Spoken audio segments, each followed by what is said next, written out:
Nega bilimi kamroq bo'lgan ko'plab odamlar baribir oxirida rahbar bo'lib ketadi? Bunga javob beradigan bir hikoyani aytib beraman. Bir kuni poyezdda universitet professori va Jon Miller ismli bir fermer yuzma-yuz o'tirib qolishadi. Professor deydi: "Men senga bitta savol beraman. Agar javob bera olmasang, menga $5 berasan. Keyin sen menga bitta savol berasan. Agar men javob bera olmasam, senga $500 beraman." Jon jilmayib rozi bo'ladi. Professor birinchi bo'lib so'raydi: "Oy Yer sayyorasidan qanchalik uzoqda?" Jon biroz o'yladi, lekin javob topolmadi. Jimgina $5 ni uzatdi. Keyin Jon o'z savolini berdi: "Qaysi hayvon tog'ga chiqayotganda 3 oyoqda, pastga tushayotganda esa 4 oyoqda bo'ladi?" Professor qattiq o'yladi, yana o'yladi, lekin baribir javob topolmadi. Oxiri $500 ni berishga majbur bo'ldi. Jon pulni cho'ntagiga soldi va miyig'ida kulib qo'ydi. Professor esa qiziqib yana so'radi: "Xo'sh, u 3 oyoqli chiqib 4 oyoqli tushadigan hayvon qaysi?" Jon bir og'iz ham gapirmay $5 uzatdi va yana uxlab qoldi. Professor hayratdan qotib qoldi. Farqi bilimda emas edi, farq muammoga qanday yondashishda edi. Shu sababli ko'p odamlar hattoki ta'lim olmasdan turib rahbar bo'lib ketishadi. Bir necha yil o'tgach,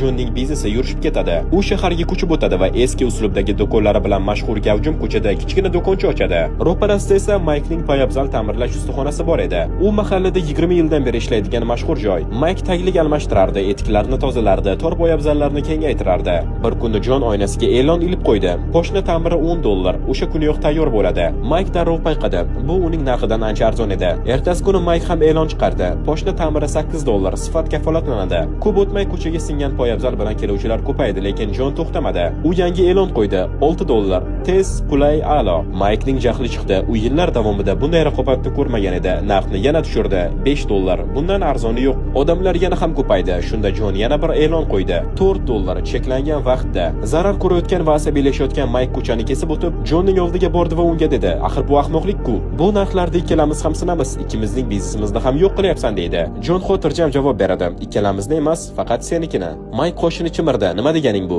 Jon aytdi: "Menda hatto pochta ta'mirlash asboblari ham yo'q. Men qo'lda tikilgan charm poyabzal sotaman. Bu e'lonlar faqat odamlarni ichkariga kiritish uchun. Kimdir pochta ta'miri so'rasa, men hozir yangi buyurtma olmayapman deyman va ularni senga yuboraman. Lekin ular ichkarida turganda men ularga cheklangan seriyadagi loferlarimni yoki buyurtma asosidagi charm etiklarimni ko'rsataman."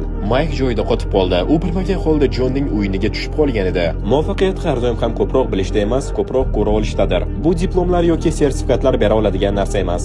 Bu odamlarni tushunish, ularning niyatini bilish va boshqalar amal qilishga majbur bo'ladigan qoidalarni yaratishdir. Agar videoni shu yergacha tomosha qilgan bo'lsangiz, kommentariyada bitta 100 raqam emojisini qoldirib keting. Boluminex kanaliga obuna bo'ling.